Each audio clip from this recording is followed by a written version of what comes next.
Hello guys, ഞാനിത് നാട്ടിൽ 2 ദിവസം ഉത്സവത്തിന് പോയപ്പോൾ കുറേ വീഡിയോസ് എടുത്തു. അപ്പോൾ ഞാൻ വിചാരിച്ചു അതെല്ലാം കൂടെ ചേർത്തൊരു വീഡിയോ ആക്കി ഇടാമെന്ന്. അവിടെ അമ്മയുണ്ടായിരുന്നു, കുഞ്ഞമ്മമാരുണ്ടായിരുന്നു, അമ്മൂമ്മയുണ്ടായിരുന്നു, എല്ലാവരും ഉണ്ടായിരുന്നു. നല്ലൊരു 2 ഡേയ്സ് നല്ലൊരു അവധിയായിരുന്നു അത്. ഞങ്ങളവിടെ പോയിട്ട് ഉത്സവം കണ്ടതും കറങ്ങി നടന്നതും ഒക്കെയാണ് ഈ വീഡിയോ. ഇപ്പോൾ ഇവർ മറ്റേ കശുമാവിൻ്റെ കാര്യമോ ഏതാണ്ടൊക്കെയോ പറഞ്ഞ് നടപ്പാണ്. ഇതാ ഇവിടെ നല്ലൊരു കശുമാവ്, ഇവിടെ എന്തൊക്കെയോ മരങ്ങളുണ്ട്, അതിലൊരെണ്ണം ഈ കശുമാവ കണ്ടോ. നല്ല കശുവണ്ടിയൊക്കെ നിൽപ്പുണ്ട്. മാങ്ങയൊക്കെ പറിച്ച് ഞങ്ങൾ തിന്നു, കശുമാങ്ങയൊക്കെ പറിച്ച് ഞങ്ങൾ കുറേ തിന്നു. നല്ല രസമാണ് തിന്നാൻ, അത് കഴിച്ചിട്ടുള്ളവർക്ക് അറിയാം. അതിൻ്റെ ചെറിയൊരു ചവർപ്പും വേറൊരു നല്ലൊരു ടേസ്റ്റും ഒക്കെയാണ്. ഇപ്പം മാങ്ങ പറിക്കുന്നത് വരുന്നുണ്ട്. ഇതിനകത്ത് ഇതിപ്പോൾ രാവിലത്തെ ഒരു സ്ട്രോളാണെന്ന് കൂട്ടിക്കോ. രാവിലെ ഉണർന്നിട്ട് വെയിൽ വരുന്നതിന് മുമ്പ് നല്ല ചൂടെന്നൊക്കെ പറഞ്ഞാൽ പൊള്ളുന്ന ചൂടായിരുന്നു. കാണുമ്പോൾ നല്ല രസം. പക്ഷെ നോക്കിയോ, ഒരില പോലും അനങ്ങുന്നില്ല. എല്ലാവരും സ്റ്റാച്ചു കളിക്കുകയാണ്, ഒറ്റ എണ്ണം അനങ്ങുന്നില്ല, അങ്ങനെ നിൽക്കുക. അപ്പോൾ ഈ കുളത്തിലൊക്കെ അല്ലേ ഞങ്ങൾ ഒരുപാട് കളിച്ചിട്ടുള്ളതാണ്. നീന്തൽ പഠിച്ചതൊക്കെ അമ്മൂമ്മയും അപ്പൂപ്പനും നീന്തലൊക്കെ പഠിപ്പിച്ച്. അവർ നീന്തൽ താരങ്ങളായിരുന്നു ഞങ്ങളുടെ. അപ്പം ഭയങ്കരമായിട്ട് ഇതിൽ എന്താ പറയുക, തകർത്ത് ആടിയിട്ടുണ്ട്. ഇതിപ്പോൾ വറ്റിക്കിടക്കുക. സമ്മറിൻ്റെ ടൈമിലത്തെ വീഡിയോ ആയത് വറ്റിക്കിടക്കുക. ഇവിടുത്തെ ചെറിയ പ്രശ്നങ്ങളാണ് നിങ്ങൾ കേൾക്കുന്നത്, മരപ്പട്ടിയും കുക്കും ഒക്കെ. മരപ്പട്ടി അങ്ങ് തിന്ന്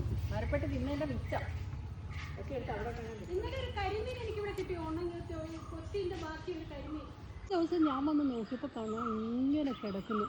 ഞാൻ പിന്നെ എല്ലാവരെയും കൊണ്ടൊന്ന് കാണിക്കുമായിരുന്നു. പഴുത്ത മാങ്ങ നോക്കിക്കേ, മഞ്ഞ കളറിലൊക്കെ കിടക്കുന്നുണ്ട്. അത് പഴുത്ത് ഇപ്പോൾ വേണം വീഴുന്ന രീതിയിലൊക്കെ കൊലയ്ക്കകത്തിലൊക്കെ കിടക്കുന്നു. നമുക്ക് തോട്ടിയുണ്ട്, നമുക്കിത് പറിക്കാം. നല്ല നാട്ടുമാങ്ങയാണ്. നമുക്ക് കൊണ്ടുപോകാൻ വേണം.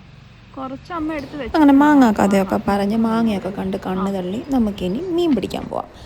മീൻ പിടിക്കാനായിട്ട് വലയിടാനായിട്ട് ആൾ വന്നിട്ടുണ്ട്. ഇനിയിപ്പം ഞാനൊരു ചെറിയൊരു സ്ലോമോ വീഡിയോ ഒക്കെ എടുത്തു വലയിടുന്നതിൻ്റെ. അത് നോക്കിക്കോ, നല്ല രസമാണ് കാണാൻ ഈ വലയിടുന്നതൊക്കെ. സ്ലോമോയിലിട്ട് എടുത്തപ്പോൾ എനിക്ക് ഭയങ്കര ഇഷ്ടപ്പെട്ടു അത് അങ്ങനെ വീഴുന്നതൊക്കെ കാണാൻ. അപ്പോൾ ഞാൻ വിചാരിച്ചു ഇതിനകത്തേക്ക് ഇടാമെന്ന്. എൻ്റെ ലിമിറ്റഡ് കഴിവൊക്കെ വെച്ചിട്ട് എടുത്തൊരു വീഡിയോ ആണ്. അപ്പം അതിൽ എടുത്തു. പക്ഷേ മീനൊന്നും വലുതായിട്ട് വന്നില്ല ഗൈസ്. കൂടുതലും കരിയിലയൊക്കെ ആയിരുന്നു. കുറച്ച് കുഞ്ഞു മീനൊക്കെ ഉണ്ടായിരുന്നു. അപ്പോൾ അതുകൊണ്ട് ഞാനതൊന്നും കാണിക്കുന്നില്ല. പക്ഷേ ഇതിൻ്റെ ഇടയിൽ ആളെ ഞങ്ങൾ കണ്ടു. ഈ മീൻ പിടിക്കലിൻ്റെ ഇടയിൽ ഇതെല്ലാം എടുത്ത് കഴിയുമ്പോൾ ഒരു ആമച്ചേട്ടനെ കിട്ടി. ഇനി ആ ആമച്ചേട്ടൻ്റെ പുറകെ എൻ്റെ മോൻ കുറച്ച് നേരം ഓടുന്നതൊക്കെ കാണാം. നല്ലൊരു ആമയായിരുന്നു. അതിൻ്റെ പുറകെ കുറച്ച് നേരം എൻ്റെ മോൻ നടന്നു, കുറച്ച് കളിച്ചു.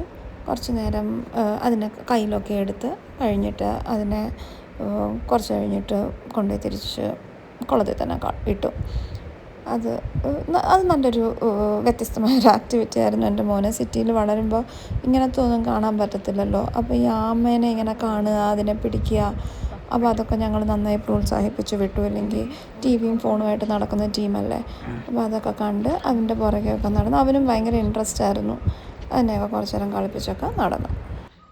അങ്ങനെ മോർണിംഗ് ആക്ടിവിറ്റീസൊക്കെ കഴിഞ്ഞു.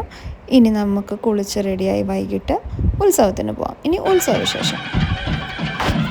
അമ്പലത്തിനകത്ത് തൊഴുതെല്ലാം വന്നിട്ട് ഞങ്ങളിവിടെ ഇങ്ങനെ കറങ്ങി നടപ്പെന്നൊക്കെ പറഞ്ഞ പാര നടപ്പായിരുന്നു. ഇഷ്ടം പോലെ കടകളായിരുന്നു. കണ്ണ് നമ്മുടെ മഞ്ഞൊലിച്ച് പോവും, അത്രയ്ക്കും കടകളും സാധനങ്ങളും. കമ്മലുകളൊക്കെ കണ്ടോ, ഭയങ്കര വിലക്കുറവിനൊക്കെ കമ്മൽ ഒക്കെ അവിടെ ഇഷ്ടം പോലെ കടകൾ, കണ്ടു തീരത്തില്ല അത്രയും കടകൾ. ഞാൻ കുറേ കമ്മൽ, മാല, അലക്ക് തൊങ്ങൽ സാധനങ്ങളെല്ലാം വാങ്ങിച്ചു. കൊലുസ്, ഈ ലോകത്തുള്ള എല്ലാ സാധനവും വിലക്കുറവിന് അവിടെ കിട്ടും. ഇൻഫാക്ട് ഞാൻ പോയിട്ട് കട്ട്ലറി വരെ വാങ്ങിച്ചു. നല്ല ഗ്ലാസും പാത്രങ്ങളും ഒക്കെ കിട്ടും. ഭയങ്കര ചീപ്പ് റേറ്റുമാണ്, നല്ല സാധനം കിട്ടും. ഇതെൻ്റെ ഒരു സ്ഥിരം പരിപാടിയാണ്. അവിടെ ഉത്സവത്തിന് പോയി കഴിഞ്ഞാൽ ഞാൻ അവിടെ പോയിട്ട് ഒരു മേജർ ഷോപ്പിംഗ് തന്നെ നടത്തും.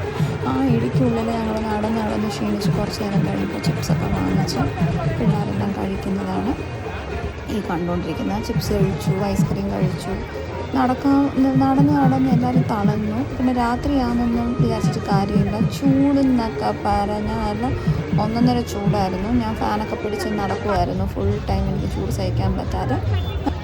ആളുകൾ ഓർത്ത് കാണും ഇത് ഏത് മതമാണെന്ന്, പക്ഷേ എനിക്ക് ചൂട് സഹിക്കാൻ വയ്യ. അങ്ങനെ ഉത്സവമൊക്കെ ആർമാദിച്ച് ആഘോഷിച്ച് സാധനമൊക്കെ ഇഷ്ടം പോലെ വാങ്ങിച്ച് ഹാപ്പി ആയിട്ട് ഞങ്ങളെല്ലാവരും രാത്രി നല്ല ലേറ്റായി തിരിച്ച് വീട്ടിൽ പോയി. അങ്ങനെ ഉത്സവം കഴിഞ്ഞ് നെക്സ്റ്റ് ഡേയിലേക്ക് നമുക്ക് മാങ്ങ പറിക്കാൻ പോകാം. മാങ്ങ പറിക്കൽ ആക്ടിവിറ്റിയാണ് ഇനി നമ്മുടെ മെയിൻ പരിപാടി. എല്ലാവർക്കും ഉള്ള മാങ്ങ കൊണ്ടുപോകാനായിട്ട് ചിറ്റപ്പനാണ് നമ്മുടെ മാങ്ങ പറിക്കൽ ക്യാപ്റ്റൻ. ചിറ്റപ്പൻ ബാക്കിയുള്ളവരുടെ എന്താ പറയുക നിർദ്ദേശങ്ങൾക്കനുസരിച്ച് മാങ്ങ പറിച്ചുകൊണ്ടിരിക്കും. അമ്മൂമ്മയും കുഞ്ഞമ്മയും അമ്മയും എല്ലാവരും ഉണ്ട്. എല്ലാവരും എന്താ പറയുക അവിടെ ചുറ്റിന് നടന്ന് മാങ്ങ പെറുക്കുന്നുണ്ട്. ഇരട്ട മാങ്ങ കിട്ടിയതിൻ്റെ സന്തോഷമാണ് കുഞ്ഞമ്മയ്ക്ക്. കുഞ്ഞമ്മ അവിടെ ഒരേ സന്തോഷം, എനിക്ക് ഇരട്ട മാങ്ങ കിട്ടി, ഇനി എന്ത് ചെയ്യും ഈ ഇരട്ട മാങ്ങ ചോദിച്ചു. ഞാനും ആദ്യമായിട്ടോ കാണുന്നത്, നല്ല രസമുണ്ടായിരുന്നു കാണാനായിട്ട്. അടുത്ത മാങ്ങ മാവിലോട്ട് ക്യാപ്റ്റൻ എത്തിയിട്ടുണ്ട് മാങ്ങ പറിക്കാനായിട്ട്. അപ്പോൾ തോട്ടിയുടെ നീളം പോരാ, അങ്ങനെ തോട്ടിയൊക്കെ സെറ്റാക്കി. പിന്നെയും കുറേ പാവം കേട്ടോ, കുറേ കഷ്ടപ്പെട്ടു, നിറച്ച് മാങ്ങ പറിച്ചു തന്നു. ഇതൊക്കെ എങ്ങനെ ഞാൻ ബാംഗ്ലൂർക്ക് കൊണ്ടുവന്നെന്ന് തന്നെ എനിക്ക് അറിഞ്ഞുകൂടാ. അതിൻ്റെ ഇടയിൽ നല്ലൊരു ഷോട്ട് കണ്ടപ്പോൾ ഞാൻ എടുത്തതാണ്. നല്ല രസമുണ്ടായിരുന്നു കാണാനായിട്ട്. അടുത്ത ആൾ ഇറങ്ങിയിട്ടുണ്ട് മഞ്ചാടിക്കുരു പെറുക്കലിനായിട്ട്. അവൾ എന്താ പറയുക നടന്ന് മഞ്ചാടിക്കുരു പെറുക്കലായിരുന്നു. മെനക്കെട്ട് ഇഷ്ടപ്പെട്ട് സന്തോഷമായിട്ട് ചെയ്യുക. ചേട്ടനെ ഇറക്കിയിട്ടുണ്ട് ഹെൽപ്പിനായിട്ട്. ചേട്ടന് അത്ര സന്തോഷമൊന്നുമില്ലായിരുന്നു.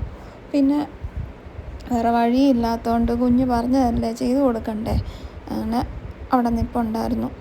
അപ്പം അവനും ഇങ്ങനെ ചൂടത്ത് മഞ്ചാടിക്കുരുവും പെറുക്കി നടപ്പുണ്ടായിരുന്നു. അതുകൊണ്ട് എന്നെ കാണിച്ചൊക്കെ തരുന്നു, ഇവിടെ കയറിയുന്നു, എന്തൊക്കെയോ അവിടെ പുറത്തൊക്കെയായിട്ടും കാണിച്ച് നടപ്പുണ്ട്. അവന് നല്ലതായിരുന്നു. അവൻ സമ്മതിച്ചു തരുമോ ഇല്ലയെന്നൊന്നും എനിക്കറിയത്തില്ല. മേ ബി വലുതാകുമ്പോൾ ഇതൊക്കെ ഓർക്കുമായിരിക്കും. എനിക്കും അങ്ങനെ ഇതൊക്കെ കുഞ്ഞിലെ നമുക്ക് ഓരോന്നൊക്കെ ഉത്സവത്തിന് കൊണ്ടുപോകുമ്പോഴൊക്കെ ദേഷ്യമൊക്കെ വരുമായിരുന്നു. പക്ഷെ പിന്നെ വലുതാകുമ്പോൾ അതൊക്കെ തിരിച്ച് ചിന്തിക്കുമ്പോൾ ഭയങ്കര സന്തോഷമുള്ള ഓർമ്മകളാണ്. അല്ലേ ഫോണും ടി വിയും കാണത്തല്ലേ ഉള്ളൂ. അയ്യോ കുഞ്ഞിന് എന്തൊരു സന്തോഷമല്ലേ അതൊക്കെ പെറുക്കുന്ന കാണാൻ. അയ്യോ പാവം, എന്ത് സന്തോഷമായിട്ടാണെന്നറിയോ ഇതൊക്കെ ചെയ്തുകൊണ്ടിരിക്കുന്നത്. അവനിപ്പോൾ എന്തോ തളർന്നു കേട്ടോ, തളർന്നു, ചൂടൊക്കെ കൊണ്ട് തളർന്നു. പിന്നെ വേറെ ഗതിയില്ലാതെ അവനെന്തോ ഇപ്പോൾ കാണിച്ചൊക്കെ കൊടുക്കുന്നു എവിടെ നിന്ന് പെറുക്കാമെന്ന്. വയ്യ ചെയ്യാനൊന്നും, അതാ വയ്യ, ഒട്ടും വയ്യ കൊച്ചിന്. എന്തായാലും നല്ല രസമായിരുന്നു. എനിക്കെന്തോ ഭയങ്കര ഇഷ്ടപ്പെട്ടു ഇത്തവണത്തെ യാത്രയൊക്കെ. ഞാൻ പെട്ടി നിറയെ സാധനമായിരുന്നു, അത് ഞാൻ എങ്ങനെ കൊണ്ടുവന്നെന്ന് എനിക്കറിയത്തില്ല. എന്തോ മിനുക്കി, മഞ്ചാടിക്കുരുവൊക്കെ മിനുക്കി എറിയാൻ പോന്നു, ഇല്ലായിരുന്നു, ചുമ്മാ പറ്റിച്ചതെല്ലാവരും. അങ്ങനെ ഒരു ഉത്സവകാലം കഴിഞ്ഞു. ഞങ്ങളുടെ മഞ്ചാടിക്കുരു കളക്ഷൻ നോക്കിക്കോ, അടിപൊളി. അപ്പോൾ അത്രയൊക്കെ ഉള്ളൂ ഗൈസ്. അതെല്ലാം കഴിഞ്ഞ് ഞങ്ങൾ തിരിച്ച് അവരവരുടെ വീടുകളിലേക്ക് പോയി. അങ്ങനെ ഒരു അടിപൊളി അവധി കഴിഞ്ഞു. അപ്പോൾ ഇത് ഇഷ്ടപ്പെട്ടെങ്കിൽ ലൈക്ക്, ഷെയർ, സബ്സ്ക്രൈബ്. ബൈ.